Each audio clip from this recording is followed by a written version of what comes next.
Hi, everyone, and good evening and good day to those who are watching us today in our live streaming.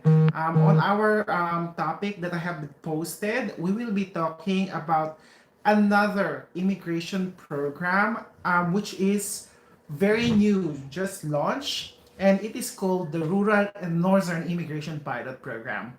I already created several videos about this program. However, I would like us to go through the details of this program and understand how one person could actually qualify for this program.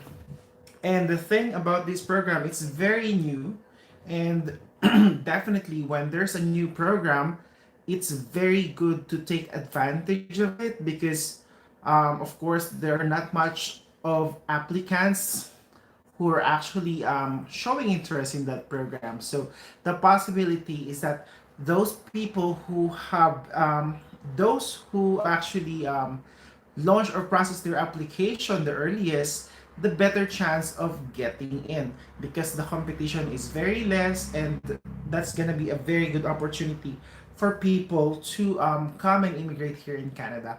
And I already mentioned this 2020, despite COVID 19, it has been announced that we are expecting to increase or improve the Canada immigration because the government, specifically the Minister of Immigration, believes that in order for the Canada government or Canada economy to go up again, they would be needing the need of the immigrants. So they will be needing more immigrants starting this year 2020. So they are launching several programs in order to promote the economic growth. We already mentioned AIPP has been extended until 2021. Another program, which is the Ontario Immigration Pilot Program, is also launched. The Agri-Food Pilot Program, which I also have videos created for people to understand what these programs are.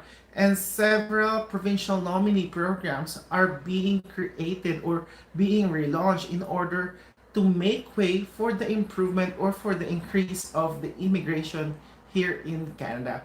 So I know you are very excited about our topic for today. And for those who are not or first timers to join us in our live streaming, my name is Ray and I live here in Alberta, Canada. I originally arrived or came to the province of Newfoundland and Labrador, and I was processed for an immigration through the program called Atlantic Immigration Pilot Program. I immigrated here in 2018, and now I have completed an immigration practitioner's diploma here in Canada. So I'm actually helping people with information on how they could fulfill their dreams of coming and immigrating here in Canada.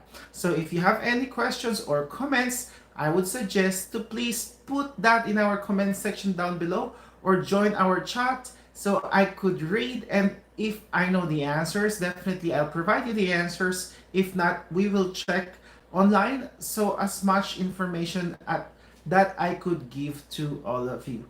Also, if you have not done so, please subscribe to our YouTube channel, and also we're live streaming on our Facebook page, Canada Immigration Updates Forum by Ray. So if you have not done so, follow our Facebook page, subscribe to our YouTube channel, hit the like or thumbs up, and also please share my video. So while still waiting for people to join us today, I would always encourage you all guys to please put or type in or put in our comment or chat box the people who are viewing, and also if you have questions about the program or about the Canada immigration, please also feel free to put that in our chat box, and definitely we'll go through it and we'll provide you with the answers. So also I do live streaming every week, twice a week.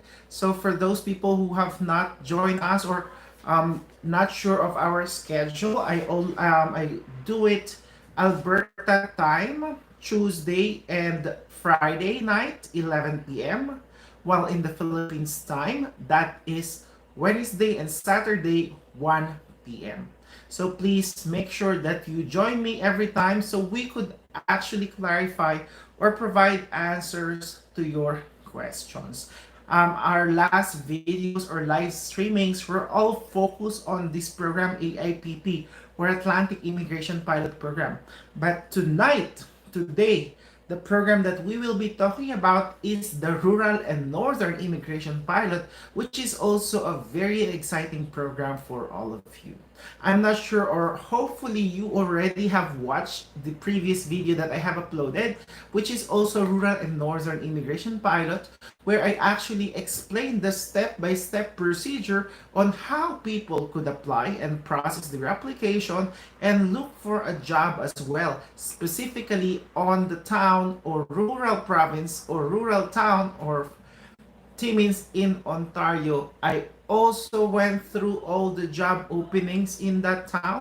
So if your job is actually mentioned in that video, I would definitely encourage you to go through and process, collect the requirements, and create a profile in order for you to start the the process. So I don't have anyone yet on our chat, on our chat. So far I have Emmy Rosa Akas. She's been waiting for our live streaming. Guys, please put your comments in our live streaming chat. So I just want to make sure that I'm able to see your chats, because in the past I had this issue wherein I thought I was live streaming, but in the end, actually, I was not receiving the chat. So I just want to make sure. So for those people who are actually subscribing, watching us today, please put, or at least mention the country where you are actually watching from, so it's easy for me to see who's actually joining us today. Okay, so in another second. Okay, so now I know it's working because we have Lizelle Brooks. Good day from South Africa. Hello, hello, Lizelle, and hello, hello, Emmy Rosa. Um, okay, so I'll just check as well. I have not seen any comments in our Facebook page, but we also have some viewers over there. So okay. So, okay, I'm not seeing any questions so far. We also, or I mean, any comments. Oh, we also have Irish May Radin, watching from Auckland, New Zealand. Oh, thank you very much, and welcome to our live streaming today. So, as you can see, our network is growing. We um, we have some people watching from the Philippines, from the Middle East, Dubai, Saudi, Australia, New Zealand, and of course here in Canada. We also had some people who were actually viewing us from Africa as well. And Emmy Rosa Akas is watching us from Taiwan. So thank you very much for all the support that you are giving me today. So, of course, let us talk, or while waiting for others to join, let us give an overview of what the program is all about. Oh, we also have Joy Torres. Hello, Ray. Joy Torres lives here in Canada. She just moved to Newfoundland and Labrador. She originally came here as a student, I believe, in Vancouver, British Columbia. So, and now she actually got an offer, a job offer, and will be processed under AIPP, or Atlantic Immigration Pilot Program. That's why she actually moved to Newfoundland. We also have Mr. 132. Once again, welcome, welcome. Thank you very much. And hello, Ray. Yes, we can see you eagerly waiting for your live session since morning from Australia. Wow, that's so flattering. Thank you very much for your kind support. So I'm not sure if you have heard about this Rural and Northern Immigration Pilot Program. So basically, when AIPP was launched in 2017, I keep on mentioning this, AIPP has been a very successful program. It only, the slots are very limited. They are only attracting or processing 2,000 applications per year. and they are only focusing on the Atlantic provinces, which are Newfoundland and Labrador, Prince Edward Island, Nova Scotia, excuse me, and New Brunswick. And it was evident that the program itself actually contributed to the growth of the economy. So they actually decided to prolong or extended the program. And this program, the AIPP, has been the basis of these other programs that have been launched. For example, specifically this rural and northern immigration pilot. So similar to AIPP, this program is only focused on several rural provinces or rural cities or municipalities that participated in this RNIP program. And so far, there are 11 communities that participated in this program. And the thing is, these communities or cities are actually scattered all throughout Canada except Atlantic Canada, because Atlantic Canada has their own program. So there is Rural and Northern Immigration Pilot Program, which includes 11 communities coming from Saskatchewan, from Manitoba, from British Columbia, from Alberta, and that's a good thing, because if you really want to explore Canada, you have more choices of which community you would actually apply to. So the program itself is launched in 2019. However, most of the communities are just opening this year. And some are still not open, but they are already listed as parts of this program. So the pilot itself is it's a community-driven program. So that means the community has to support your application for you to get your permanent residence and be processed. And for this video, I will be explaining what are the requirements or what you could do in order for you to qualify and be able to process a permanent residence through this program. So as we said, this is designed to spread the benefits of economic immigration to smaller communities by creating a path to permanent residence for skilled foreign workers who want to work and live in one of the participating communities. So this is what we keep on saying. Reality, people who wants to immigrate here in Canada, they always think of going to Alberta, going to Vancouver in BC, in Toronto, in Ontario, or in Calgary, the main cities, right? But the thing is, because of this thinking, a lot of the smaller communities are being left over. And considering that Canada has are not dependent of what the Canada government provides them, they actually create their own like, you know, if you're a community, you are responsible to do something for your community in order for you to generate revenue. They cannot just rely on the Canada government. That is why it's very important that they actually created this rural and northern immigration pilot, so that the most remote areas or communities or undeveloped communities here in Canada would have an opportunity as well to become progressive and improve its economy as well. So moving forward, we will go through the, I will explain about the process. That is the introduction. And however, let's go back to those people who are actually watching us today. We also have Irish May Radin. So welcome, welcome. Thank you very much. We also have Chirag Tandon. And we also have other people. Also in the past live streaming, I hope you already watched it. We also went through the AIPP designated employers. We also went through the job available in the Atlantic Canada. So that's a great opportunity for you to know.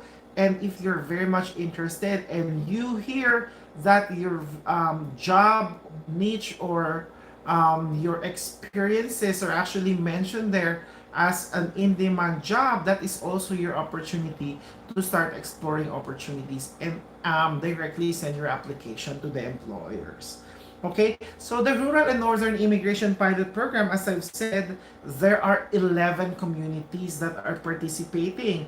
We have North Bay, Ontario. In the province of Ontario, there are several, I think there are five communities in Ontario, namely North Bay, Ontario, Sudbury, Timmins, also Sault Ste. Marie. I also have a video about it, and Thunder Bay, Ontario. So there are five communities. If you want to live in the province of Ontario, those are the five communities that are actually participating. There are two communities in Manitoba, which are Brandon and Altona, Rhineland. In Saskatchewan, we have the Moose Jaw. Alberta, the Claire's Home. I also have a video about this one, so please watch that for to have a better understanding. And you could also check their website. In British Columbia, two communities are there. One is Vernon, which is a very good community. And there is also the West Kootenay, which includes the Trail, Castlegar, Rossland, and Nelson. So there's a lot of opportunities. So if I were you, I would take advantage of this newly launched program to explore and be able to explore the opportunities and know how you could actually start your application. So the process itself actually is very easy, straightforward. Most of the programs in Canada immigration nowadays are very straightforward, and you would know automatically if you qualify or not.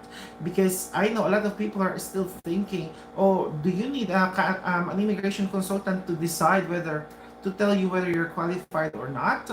As I keep on saying, yes, you may, but the thing is, the requirements are very straightforward, and you would immediately determine if you are actually qualified to process your application through those programs. So the step itself first is you need to make sure that you meet both the Ircc eligibility requirements and the specific community requirements. So in Ircc requirements, of course, it includes your language, it includes your experience, your education, your proof of fund. So basic requirements in immigrating here in Canada. And then the specific community requirements are basically what the requirements or what the community would want the applicant to be or to have. For example, a relative, for example, in that community, the times that you have visited in that community, if you studied in that community, if you have a job offer in that community. So those kind of things are being considered in here. Also, final um, um, part of the step is that you should be able to find an eligible employer in that participating community. That is why it is very important that we visit the websites of these participating communities, because they are responsible as well to publish the job openings that are available in their communities, so that people who would want to process and apply through RNIP would be able to send their application directly. And of course, once you have the job offer, you could apply for a recommendation from the community. They will be deciding whether you meet the requirements and they would recommend you. Of course, in those kind of things, they actually consider several aspects or factors.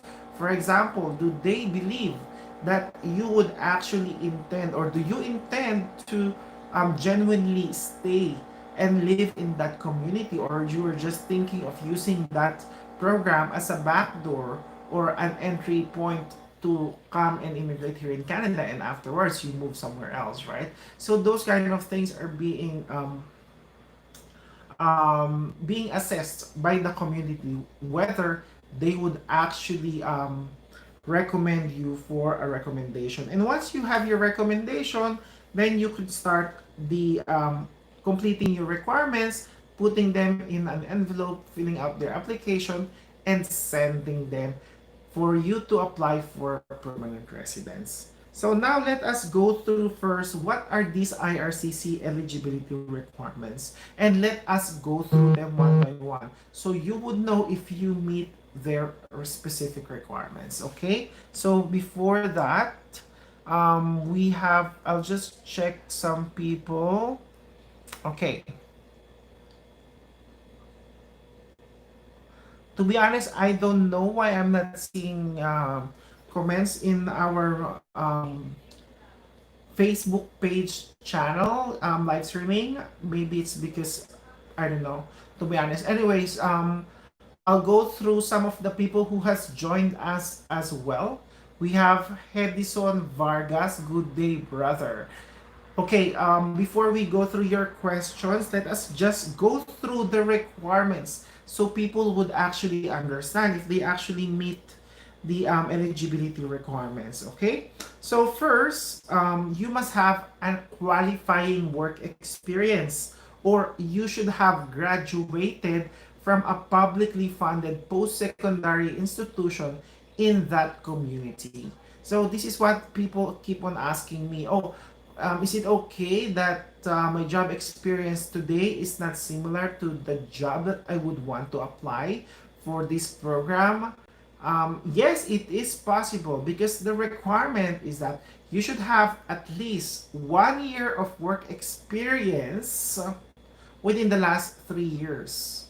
So you could be a position right now, and the job opening that you're applying is your position 2 years ago or 3 years ago, then that is still fine as long as you have 1 year of work experience. And the thing here is your experiences as a part-time and full-time employee are both counted. You must have at least 1,560 work hours, which is good enough. Not and it also has to be, of course, it doesn't have. You can actually, if it's part time and full time, it just need to make sure that it is longer than 12 months because we need a year of experience. So also just to clarify this, jobs that are actually that you have done as a volunteer or unpaid cannot be included in that work hours. And you being a self-employee, self-employment is also not considered as a work experience in this rural and northern immigration pilot program. Okay? You should also meet or exceed the language requirements. So the language requirements itself varies depending on the NOC job level that you're applying for or your job experience. So speaking of NOC, for example, if you're actually, the good thing about rural and northern immigration pilot, the job opportunities are not just limited to NOC 0, A, and B. Here you could actually apply, or even your experience is NOCC and NOCD, you could actually qualify. So for levels NOCC and D, you only need to have a CLB 4. So it's not that high. CLB 4 is very easy to attain. If you are applying or your experience belongs to NOC A, A and B, oh sorry, if your experience is NOC C and D, you need CLB 4. If your experience is NOCB, you need CLB 5. And if your experience or you're applying for a job belongs to NOC 0 or NOC A, then you need a CLB 6 or higher. So it's very, very easy requirements. And I'm telling you, if you're not a native English speaker, if you're not so fluent, you can still get the CLB for NOCC and B. So that's the very good thing about it. Okay, ECA or education requirements. Of course, if you do not study or you did not study or did not attend schooling here in Canada, then you must go through a process of getting an ECA or education credential assessment. If you want me to explain how to go through an ECA or how to get an ECA, I will do that. please put that in the comment. ECA itself is actually valid for 5 years as soon as you get that. The language exam is valid for 2 years. And ECA itself has to be high school graduate to be to qualify. And of course, as we said, you must have the proof of fund. Of course, the bigger the application is, the more money that you need, right? And you need to intend to live in that community. So I should not be seeing questions. Oh, how long should you stay in that community before you are allowed to move out of the province or to move to another city? Because these questions show that you do not intend to live in that community, and basically that is a requirement, so you should make sure that you intend to live. That is why most programs itself, usually they ask you questions. Do you have relatives in other parts of Canada? Do you have friends, or do you know anyone other than this province? Especially, I don't know if you have attended an information session or recruitment in New Brunswick when you are actually signing up. They actually have these questions like if you have friends or family members who live in other parts of Canada, or if you have friends. The reason is, of course, they are assessing you because they want to hire you or to get you to live in that community. And of course, if you have relatives or friends in other provinces or municipalities or cities, they would understand, or they would think that this person would not intend to stay here in this province. Eventually, they will just move out, right? So those kind of things. And of course, if you're an international student, as what we said earlier, you must have studied at least 2-year program in that community. And of course, once you have done all these requirements, then it is very important that you must create a profile in the community. The things is, different community has different steps, but basically it's almost similar with one another.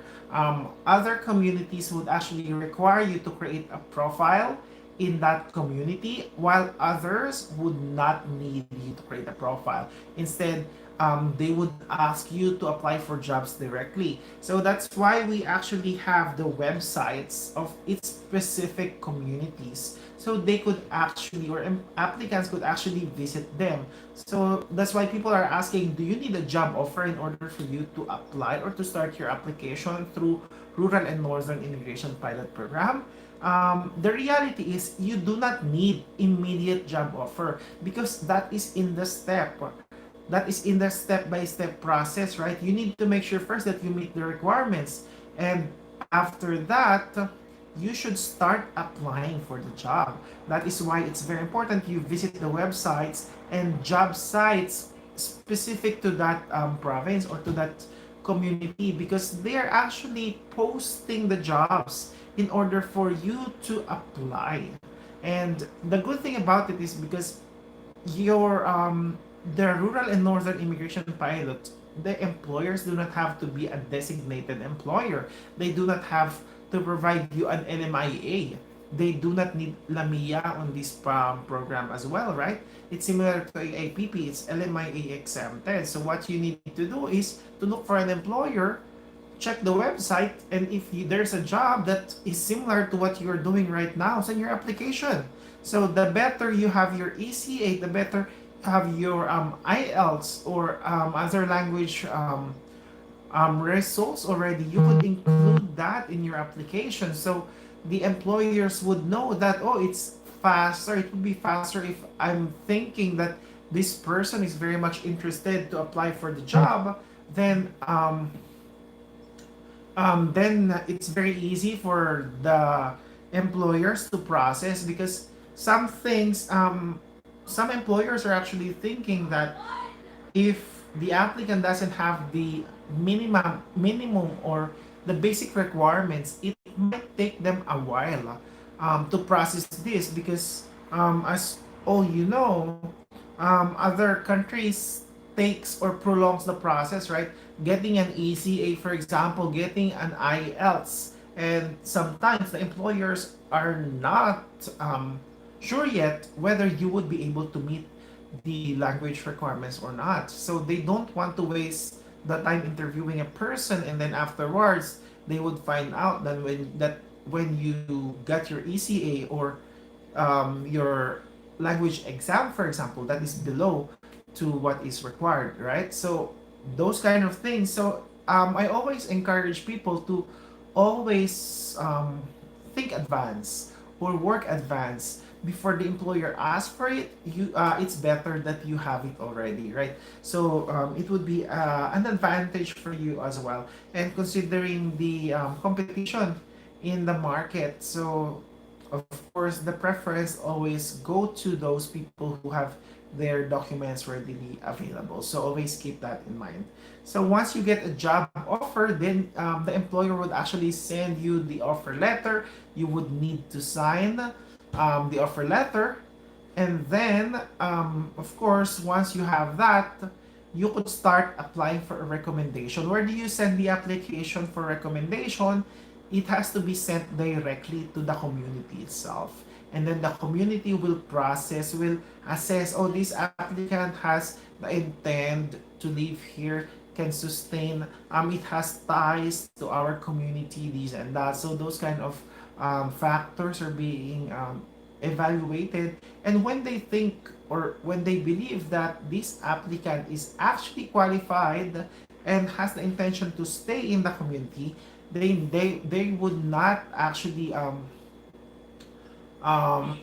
they will not deprive you from the recommendation. They will just give you the recommendation, and that is also up to the employer whether they will ask you to apply for a work permit or directly apply for a permanent resident. So it's very similar to AIPP. The thing is, they are just different in the communities, and these are more communities. So it's very good program, and I would really encourage you guys to check them out. Okay, so that is the program itself. Of course, I would we will go through your questions now one by one, and if you have any further clarifications about the program, I would definitely more than happy to assist you. And of course, I keep on mentioning this. I know a lot of people are actually how do you say that? A lot of people are actually leaving comments in our Facebook and YouTube channel, and I have been answering them. However, I just realized that people are actually when they actually post a question in our YouTube channel on the comment, not on the chat itself, they just wait for me to answer them. And then they do not watch the video where I actually explain the actual procedure. So I just think that by doing that, I'm actually explaining an answer, but they're actually not having a big a good understanding of the bigger picture. That's why I thought, or I realized that of course in our live streaming, what we're gonna be doing is we'll be answering your questions, and at the same time we will go through the questions that I have received or in our comment section, and I will provide the answer during the live streaming. I will no longer provide the answer in our comments, so that people would actually take the time to watch our video and understand what our questions or the program itself. And it's always good that you join us in our live streaming, so that you would get the first hand answer in your question. Okay, so now let us go through your comments or questions online, because I know a lot of people have been asked are very interested for me to answer them. Okay, so just one second in case. The thing is, I'm just using my mobile phone, so sometimes it actually takes a while for me to. Okay, so we have this question from Irish May Radin. What she says is, My West ECA is delayed because my university cannot courier my credentials to West due to COVID. Are there pathways that does not require ECA? Irish May Radin, thank you very much for your question. Most of the programs or all the programs actually require an ECA. So I do not see any program that does not require ECA. Even a provincial nominee program requires an ECA. Express entry requires an ECA.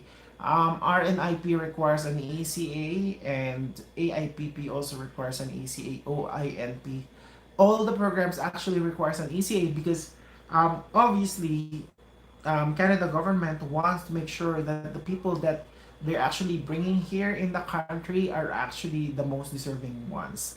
And in order for them to know that is, and for them to understand that the people that they're actually bringing here could contribute to the growth of the economy. Of course, if they think that you did not meet or you do not meet the educational requirements, then what's the point of getting you as their applicant? Because obviously a lot of people want to come here in Canada, so it's very important that you are able to get the necessary requirements. Excuse me. And that is one of the reasons why I always keep on telling people that you have to start processing your application as soon as possible because um, you wouldn't know, there might be some delays that might happen, so it's very important that you get to start early so you do not run out of time as well. So I understand your concern, Irish Maid Radin. However, there is no shortcut on Canada immigration. It is very, very important. Okay, so Chirag Tandon, hi, hello. Can we take a placement agency to help a job offer in Canada? Chirag Tandon, yes, of course, that is your prerogative, that is your choice. My advice is just you need to be careful when you are dealing with these immigration consultants or agents. You just need to make sure that they are legit, and if they process a job offer, that they really have a job offer. Because I keep on mentioning this, no one could actually guarantee a job offer to anyone, especially consultants or agents, because end of the day it's the employer who would actually hire you. It's not the immigration agent, right? The immigration agent will help you to go through the process, but it is the employer who decides who will be hired or not. So just be careful, because I know a lot of immigration consultants or agents are charging lots of money, and I don't want your hard earned money to just go through waste, right? And people will tell you, oh, they're looking for an employer, and it takes 1 year, 2 years, 3 years that you have not received a job offer, and maybe the program has already ended, or it would have been faster if you're the one to look for it yourself. So just be careful on dealing with them, okay? So we also have another question here from Mr. 132. So yes, same problem is with my ECA. They have only provided non-official copy of West result online and not yet posted the official copy. I am thinking of applying to AIPP. I'm a food supervisor in Perth. Okay, Mr. 132, that is very, very good. And if you're a food supervisor in Perth, that is very good. If your experience is in the fast food, that is more that is better, because fast food actually prefers fast food experience. Though I'm not saying that restaurant experience do not get hired as well, because I originally immigrated here in Canada. I got a job offer as a fast food supervisor, food service supervisor, though my experience was working in hotel restaurants, so those kind of environment. However, of course, if your experience is fast food, it's always easier. So, Mr. 132, if you have at least a year of experience in fast food, I would encourage you to please connect with me. Maybe we could discuss this good opportunity because of course I know still in touch with some of my friends from my previous employer. So maybe there's something I could do about that. However, you still need to wait for your requirement.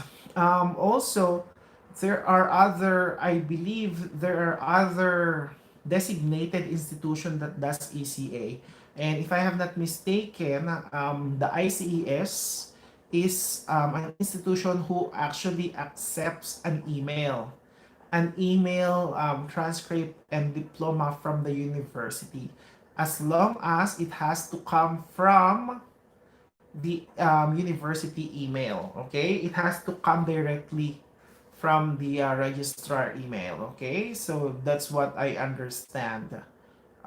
So I think that's something that you could go and check through the website, because there are some ECA institutions that accept electronic documents. Doesn't have to be the original document mailed or couriered to them. Okay, so just have a look at that. And Henderson Vargas, hello, hello. Good day, brother. Good day as well to you. The question is, Edison Vargas, anong lugar ang cover ng Rural Immigration Pilot Program? Thank you. So what Edison was asking is, what are these 11 communities? I already mentioned that, but once again, let us go through them one by one. Okay, so there are 11 communities that are actually participating in this rural and northern immigration pilot program. There is the North Bay, Ontario, Sudbury, Ontario, Timmins, Ontario, Sault Ste. Marie, Ontario. So there are four communities in Ontario, and I already created videos about Timmins, Ontario, so I would encourage you to watch that. I also created a video about Thunder Bay, Ontario, 5 communities in Ontario. There are also websites about it. All these communities have their website except North Bay, Ontario, so I think it's still coming soon. So I would encourage you to visit their websites. In Manitoba, there are 2 communities that are participating, such as the Brandon and Altona, Rhineland, Manitoba. Both of them already have their websites, so you could check their specific community requirements and the job openings in that community. The thing here in Rural and Northern Immigration Pilot Program is that it's like you are actually applying in Indeed. Okay, the thing is, they have their own website. So instead of going through Indeed.ca, you go through their website because they already posted the jobs there. Okay. In Saskatchewan, Moose Joe. In Alberta, Claire's Home. I also have a video about Rural and Northern Immigration Pilot Program application through Claire's Home. So make sure you check that. And in BC, there is Vernon, and I also have a video about it. And West Kootenay.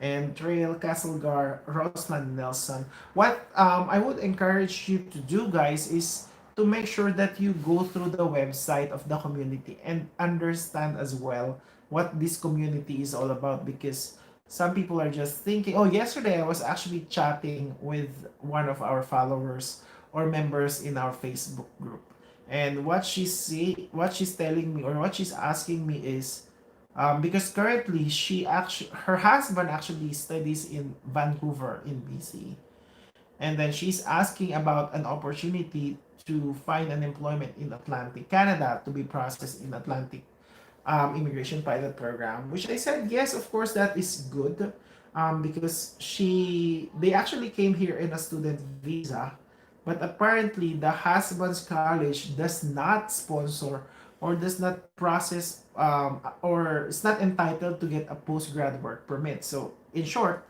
when the husband's schooling finishes, they have to leave Canada. Unlike in other colleges, depending on the length of the program itself, they will get a postgraduate work permit where they will be allowed to work in Canada anywhere, any employer. So, but however, the college that they actually went through, studied, did not actually is not offering a postgrad work permit. So now they're worried because the visa itself is already finishing or expiring soon. So what she's asking me is if she could actually, being the spouse who's on open work permit, can she actually apply for a job? And I said yes, of course. You could apply for a job anywhere. And she's actually asking me about Atlantic Canada. And then afterwards, she asked me, "Oh, is it boring?" Or she's actually thinking, "Oh, it must be boring in Atlantic Canada." So that's what I keep on saying to you guys, because you need to understand as well the place that you would or interested to apply to. Atlantic Canada, of course, is not as busy as of course, Vancouver or Toronto or the big cities, right? However, there are also places which is also busy, but obviously most of them are communities or towns. So expect a slow life there.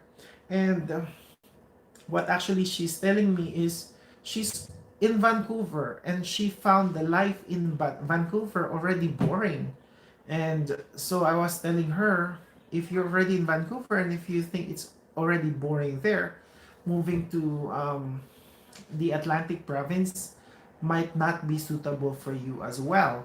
And so I asked her, what really is your intention? Do you really want to live here in Canada?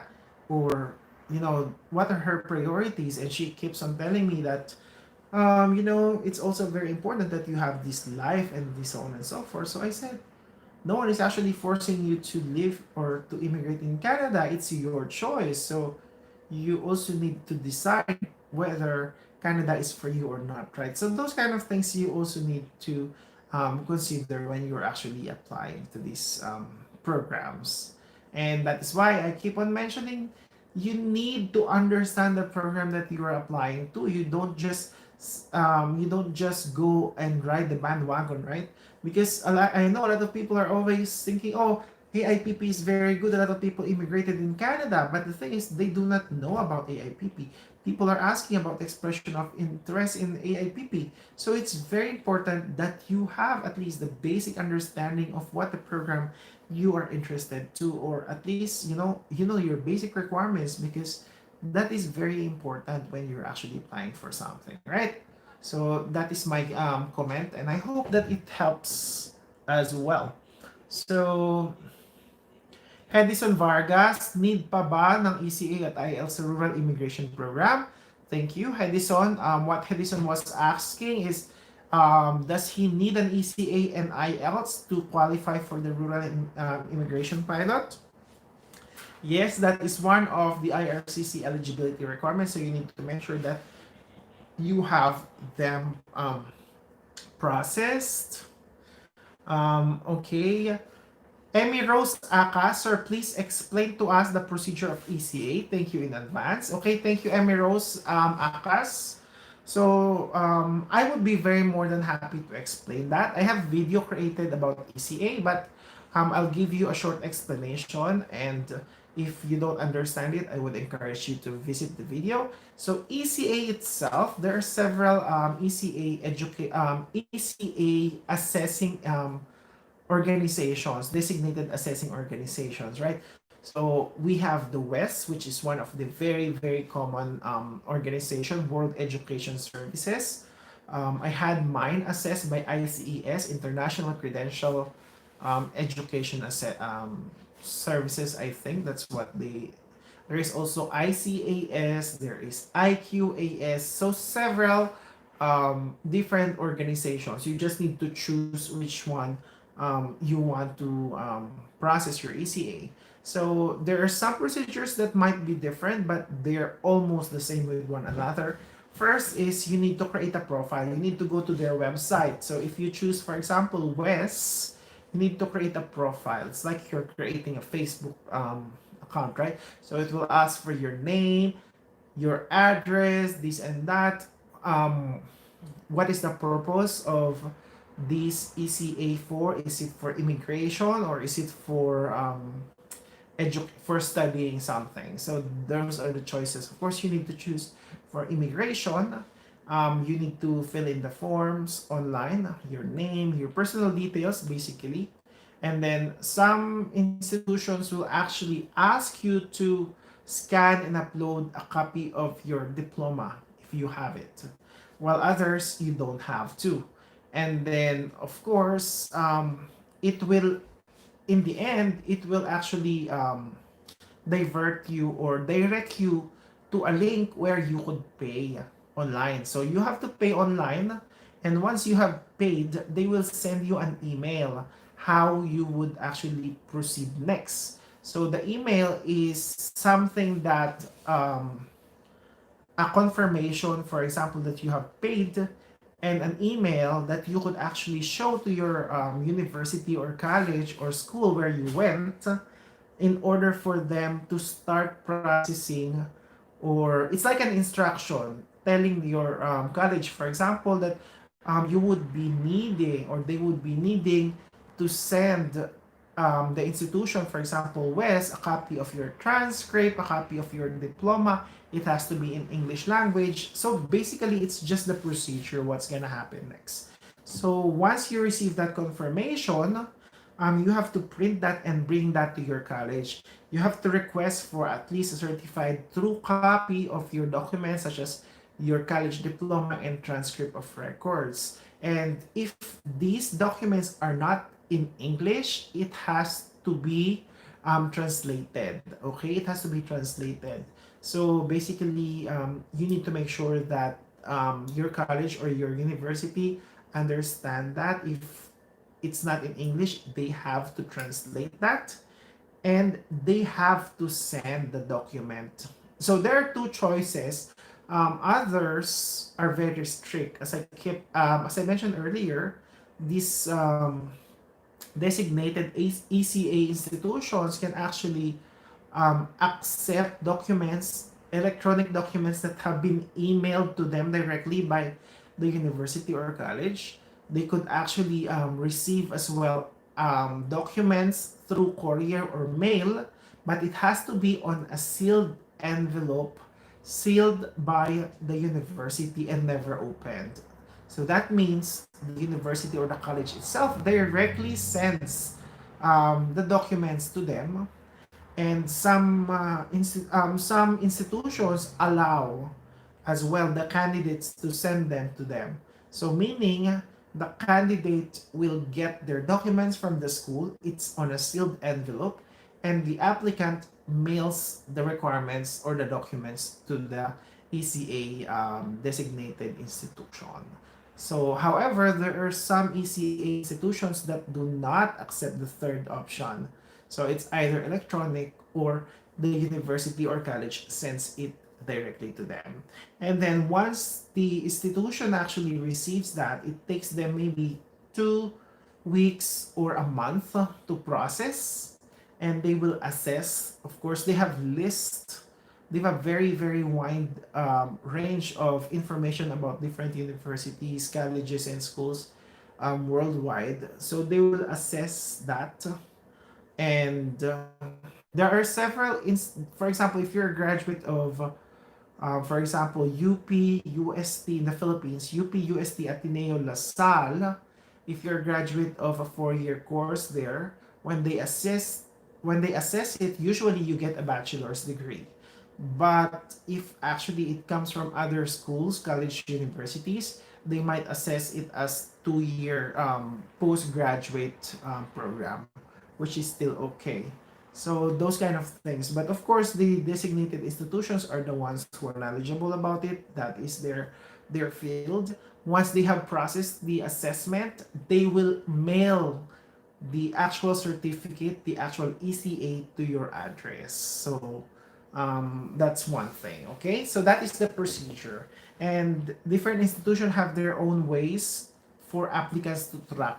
For example, the in West, you would be able to track um, the the updates of your West ECA application. Okay, so I hope I was able to explain that carefully, and also to others who are actually viewing this as well. If there's something that you could add to that procedure, please explain also, or please put that in our comment. But because of course I'm only talking about what I heard or what the people told me about their process, because of course I only went through an ECA application with ICES, and my sister applied her ECA through WES, and of course the other organizations I don't know the procedure as well, but as far as I understand, it's mostly similar. Okay, so I hope I was able to answer your question there. And let's move on with some other questions. Bonifacio Espinosa, hi Ray, like sa EIPP, makakasama ba whole family once na magka-employer si applicant? Okay, very good question. What Bonifacio Espinosa was asking is that, is it similar in AIPP wherein the principal applicant could include the family members as part of the application? Yes, yes, yes. And that's the good thing about Canada immigration, because, of course, Canada believes in the unification of family members. So it's your choice whether you want to process the application of the family members all at the same time, or you want to process them later on. However, you need to make sure that you include them in the application process. Oh, hi Bernard Sturmer. Hello, hello. He's my friend. He lives in Australia, so he always joins me in our live streaming chat. So just want to shout out. And also, guys, if you have not done so, please hit the thumbs up, like our video live streaming today, and if you have not done so, please share our video and subscribe as well. So yeah, so Bonifacio Espinosa, definitely family members are included in this application. But also just want to clarify, this family members means spouse, children, okay? Spouse and children as dependents. So that means your parents are not part of it, your siblings are not part of it, it's only the spouse and your dependents. And also the dependents itself has limitations or restrictions as well. So for example, children has to be 21 years old and below, okay? So they are the ones considered as dependents, and they cannot be married, okay? They cannot be married. So if they are 22, you can no longer put them as part of your dependents. If they are actually married or with common law partner, they cannot be included. So just to clarify that as well. And moving forward, Kubeshni Govender, good morning Ray. How to apply for teaching positions under this program? Okay, so Kubishin Govender, thank you very much for that question. I already mentioned that you need to make sure that check for job openings. So because obviously there are several jobs that are being posted in the community websites, and visit their websites, because if they will actually hire you, then they will explain to you the procedure, what's gonna happen next. If you need to reevaluate your credentials, or if your teaching experience are more than enough. So you need to make sure. So what you could do is to make sure that you have the requirements, you have ECA, you have your IELTS, and at the same time, once you have those documents, I directly apply, visit the website of these communities, which I will, the communities website, I will also post in the description of our live streaming later on. So you could actually visit them one by one, and you would actually see what are the job openings. And if you find a job opening for teachers, apply. And of course, it's up to the employer if they will invite you for an interview. And if you get the job, sorry, then they will explain to you whether you need a reevaluation or reassessment or accreditation. Otherwise, the step is just the same with everyone. Okay? Thank you. Ken R. Luladuza, interested ako sir as nurse. Interested po ako. Nurse ako from Riyadh. How to start my application? Do I need an agency or is it better to do it myself? Ken Arlu Lanuza, I keep on mentioning this since we're just looking through the process of applying for the job. I would say you don't need an agency at the moment, because the things are everything is actually posted in the IRCC website, Canada.ca website. So you just need to follow, understand the procedure, gather your requirements, ECA, IELTS, and if you have, and of course, job experience. If you have these things, go and visit the community website and look for job openings. If you see nurses, then send your application, because afterwards, anyways, the employer will explain to you if you need to undergo several processing as well. As we also already mentioned, similar to teachers, if there are accreditation, reaccreditation, or reassessment of your qualifications. Okay? So, I hope I was able to clarify that. Saru Madhawan, about 75% of our NIP communities have their own website. They post job vacancy in their website. But for the past few months, there is no new vacancy, especially for high-skilled worker. Okay, so Saru Madhawan, so I'm not sure what your question is. But of course, if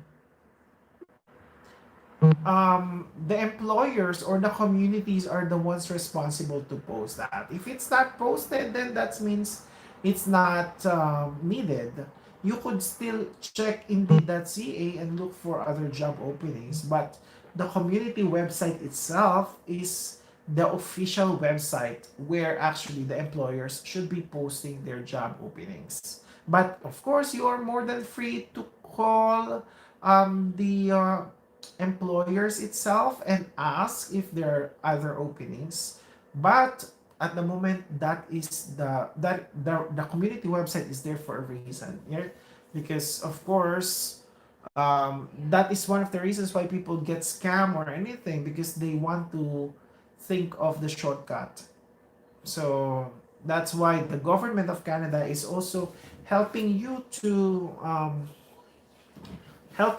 avoid being a scam, right? So that's why they're actually creating websites or legit websites where you could visit and look for job opportunities. If it's not there, then just wait until it's posted. That means it's not your time yet, right? So I would encourage you to have the patience.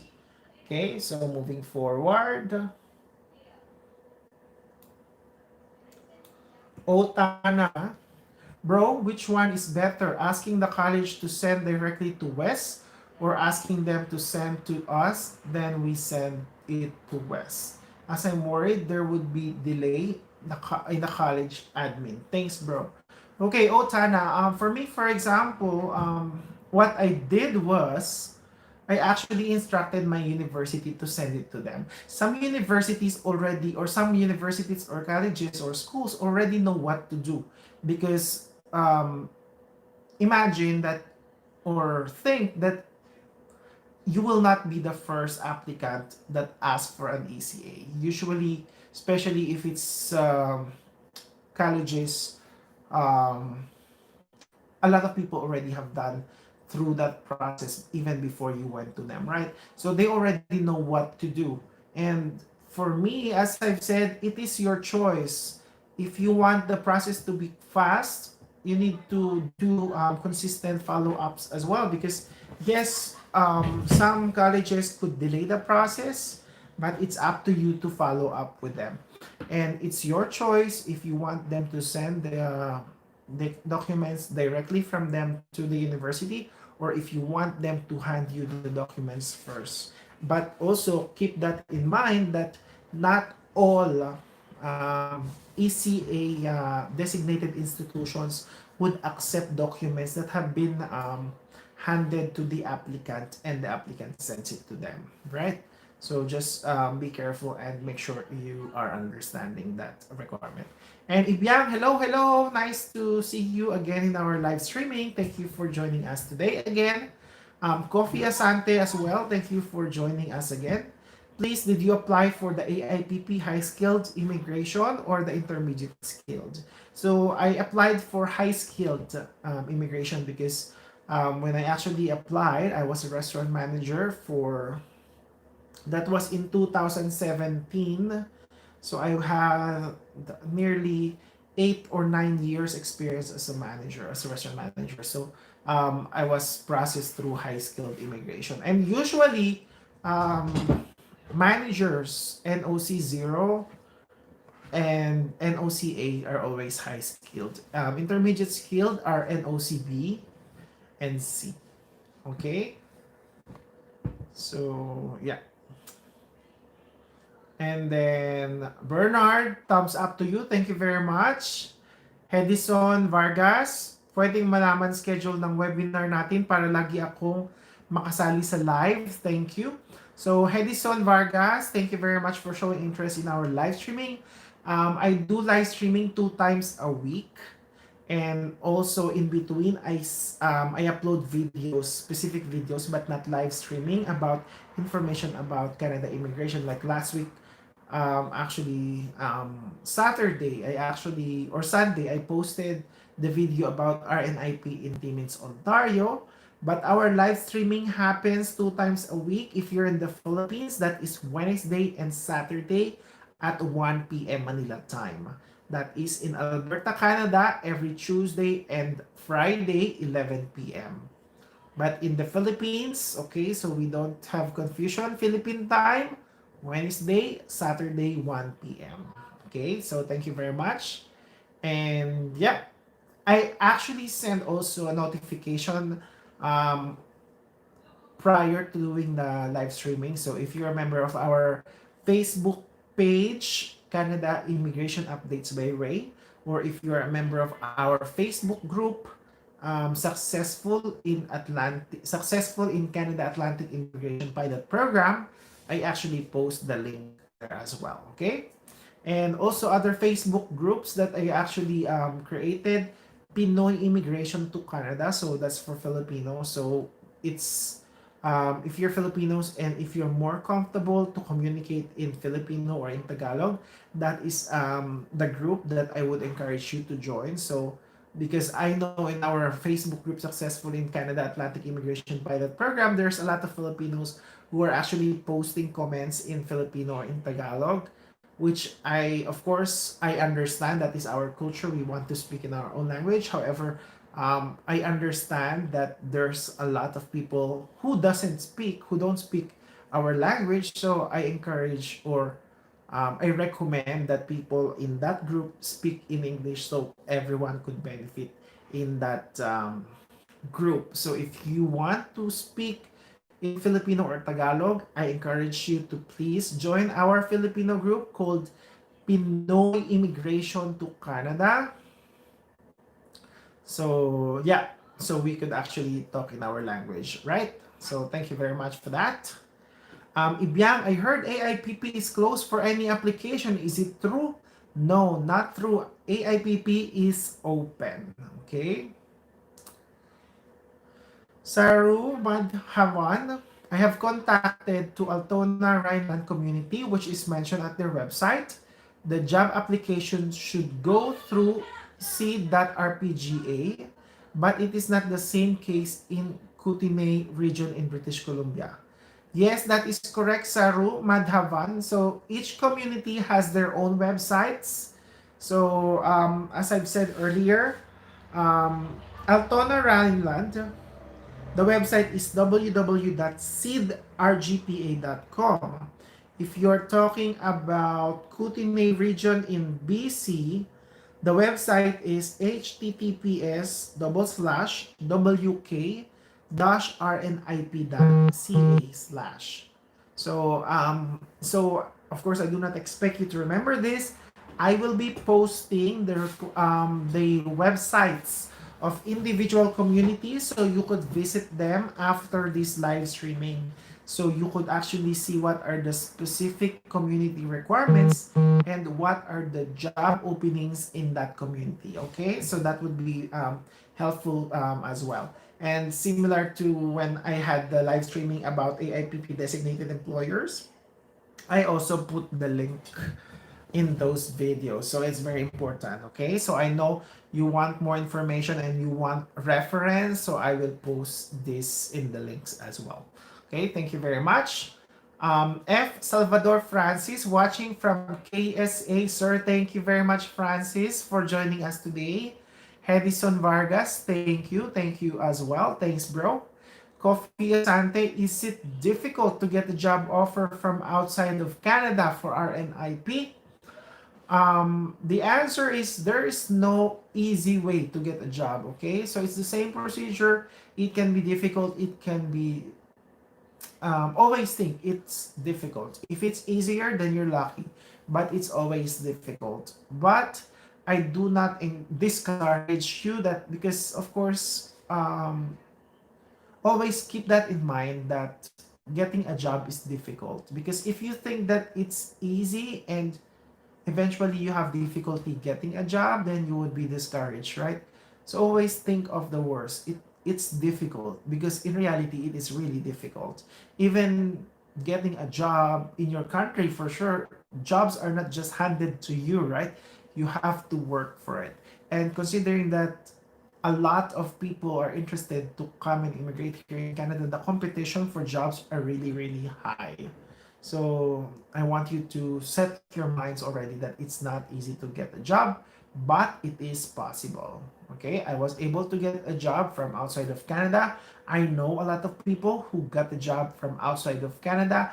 I have got friends who did not have connections to Canada when they got their job offers. So if we got the job offers, that means you could also get a job offer if you have the requirements or if you have the qualifications. Okay, so please do not lose hope.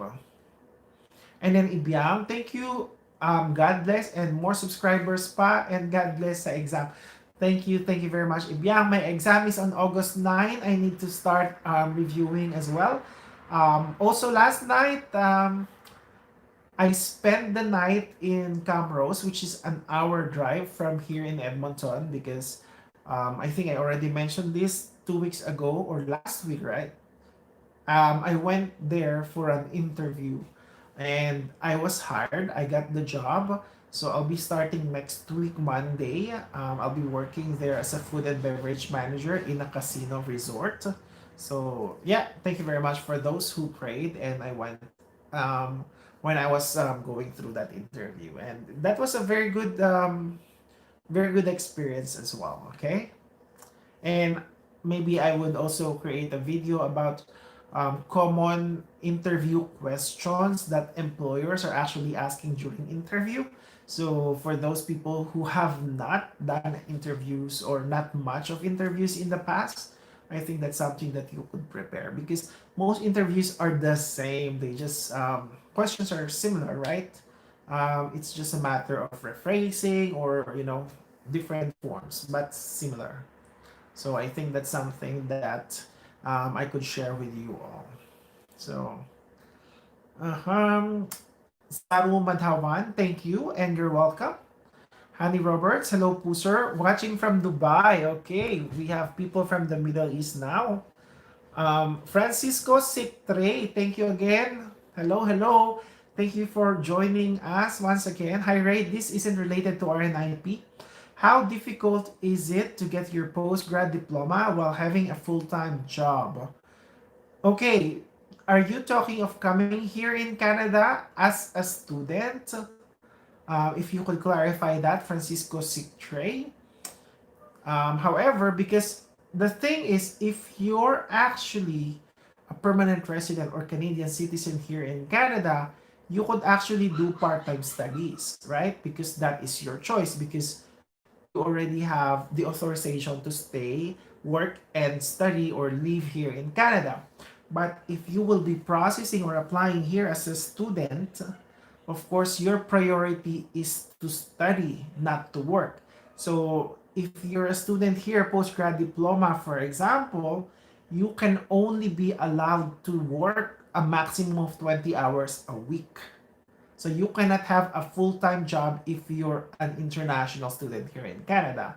So just want to clarify that, right? So there are limitations. If you're an international student here in Canada, you can only be allowed to work a maximum of 20 hours a week.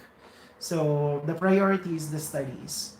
However, during school breaks, semestral breaks, or regular breaks, when there is no schooling, yes, you can do full-time job. Yeah, you can do full-time job, you can do two jobs or three jobs, as many hours as you could, but only during semestral breaks. So if you come here as a student, priority to study and part-time work. Okay?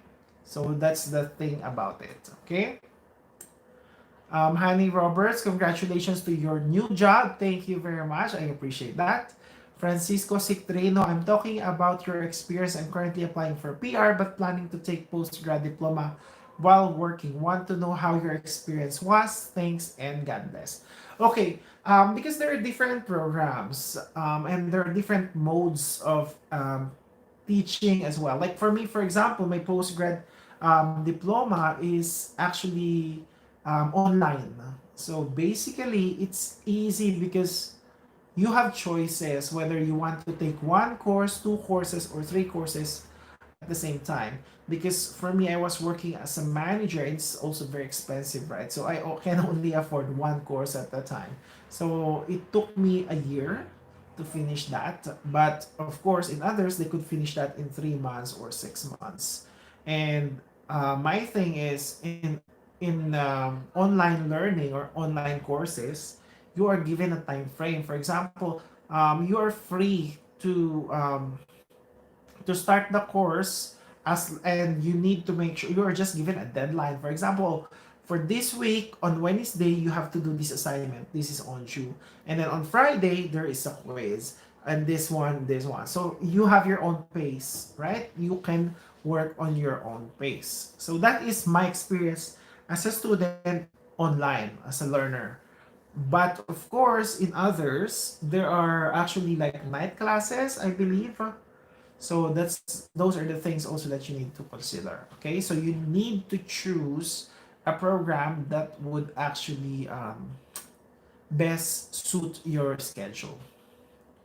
And yeah, of course, if you want to finish them and if you think that you could actually do them and finish them faster, it's also okay. So the pace of completing the education is up to you as well. Okay, and thank you very much for that question, and God bless as well for on your plan of studying here in Canada. Saruman Havan, I have an experience in NOC 0, but if I get a job from another NOCB, the job responsibility of NOCB is part of my previous employment for NOC 0. Will they accept the application? As long as your experience was within the past 3 years, yes, that is, that is actually accepted. However, if for example, that, for example, NOCB is, I think, a supervisor is an NOCB. I think, or an A. I'm not quite sure about those, but you need to make sure that majority of the job requirement, or the majority of the duties and responsibilities of you in the past is a lot, or mostly the ones that you will be applying for NOCB. That's if it clarifies. So of course you could jump from NOC 0 to NOC A or NOC B. You just need, oh yes, NOC 0 is manager, NOC B is a supervisor. Yes, similar to me as well. For example, when I was applying, I was a restaurant manager. I was a food and beverage manager. So that was an NOC 0. And the job that I got is NOCB as a food service supervisor. Of course, the responsibilities of that NOCB I have been doing in the past. So I have been still considered for the job. Yes. Okay. And Francisco Sictre, thanks for the comment. Thanks for the response. Keep inspiring. God bless. Thank you as well. I appreciate your time joining me every night. Okay, so guys, if you have any more questions, please feel free to put those in our comment box. While doing so, I will go through our um, YouTube channel and let us go through some of the questions that have been posted there, and maybe some of you could benefit as well. Okay, so Romantavan, you understood clearly, and thank you for your reply. Thank you as well. I appreciate the comment. Okay, so if you do not have questions first, so I will go through the comments that we have received in our Facebook page. I mean, in our YouTube channel first, and let us go through them one by one. And I hope that you could learn or benefit from these questions. Okay. From Abhishek G. Hi, sir. I have a total of 8 years of experience in account sector. There is any chance for me in this program? He's referring to RNIP. Please reply, sir. Answer is yes, of course. If you could find a job opening related to your experience, apply directly. So go through the website and apply. So heart there. Hi Ray, I enjoyed watching your videos. I am also planning to apply for AIPP and I am currently working here in Dubai. Thanks for helping, bro. Thank you very much and I wish you all the best on your application. Okay, so another question here. Carla May Bremen. Hi, Sir Ray. I would just like to clarify about sending the applications when documents are completed. Does it include the job offer? I'm a licensed social worker. I already have IELTS, WES, and assessment for NOC with Canadian Association of Social Worker. Please guide me. Thank you. So she's actually referring to RNIP, Immigration in Timmins, Ontario, because I remember there are job openings about social workers. So if you are referring to that, sorry, just once, Carla May Bremen, yes, you can send your application, apply to that position of social worker, and include your requirements, include your ECA, your IELTS, your accreditation, and assessment with Canadian Association of Social Worker, because this would make your application stronger and it will make it stand out amongst the rest of the application. So, yeah, you should include that. And best of luck. Thank you for that question. Okay. Hello, sir. Please help me to find employer as caregiver in Canada. Currently, I'm here in Singapore working as domestic helper. I also have caregiver training in Singapore. Thank you. Let's see what we could do on that. Mark Paul Parado, sir, can you help me on how to apply in Timmins, Canada? I'm a cook. I don't know how to start. So Mark Paul Parado, I hope you've watched our video about RNIP in Timmins. You need to make sure first you have the requirements, ECA and IELTS, proof of fund, and experience, as you said. Then apply to the job opening itself. If you get the job, you will be recommended. Okay? Manoj Sahu, Ray, can I apply for jobs in RNIP in roles other than the roles I have experience? Well, answer, no, you cannot. Because a requirement is you should have at least 1 year of work experience within the past 3 years. Very informative video. Thank you.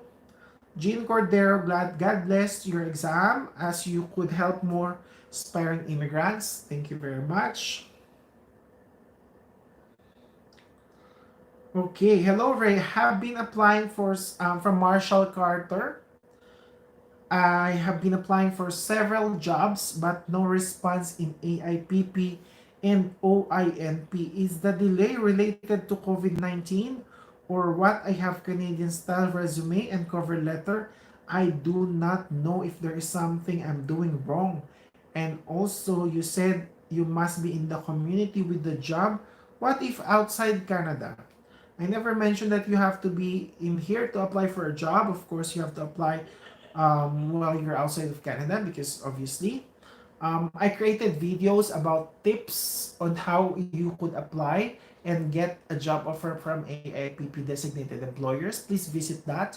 Those are very, very good tips. And I did it myself and I applied it to myself and I was successful. So I think if you understand and try to apply that in your application, I think it might help you.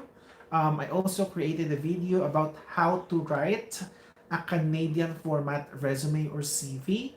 So please check that as well. So if you think that there's something wrong in your CV or the format, maybe you could refer to that video so you could also see how your resume should look like.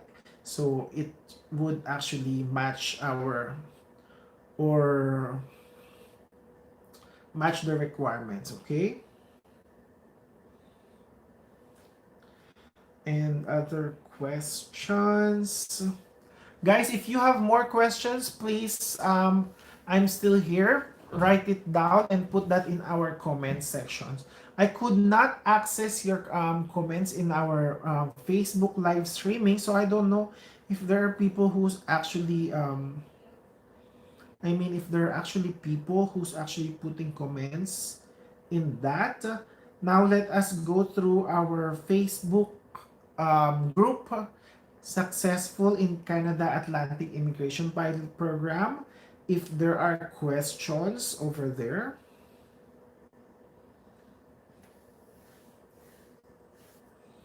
Just bear with me guys, my tablet is a bit slow.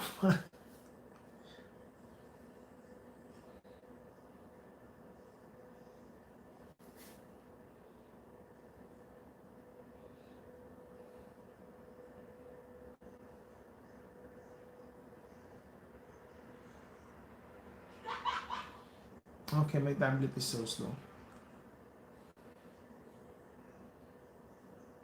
Okay.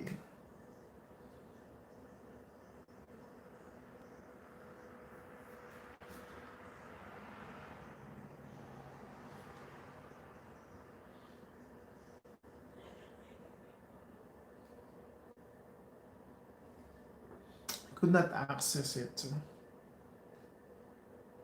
I don't know. It's hanging. Anyways, maybe next time I will just go and take snapshots of these questions so it's easier for me to actually answer them. So if you do not have any more questions, guys, I would encourage you to please go through our YouTube videos.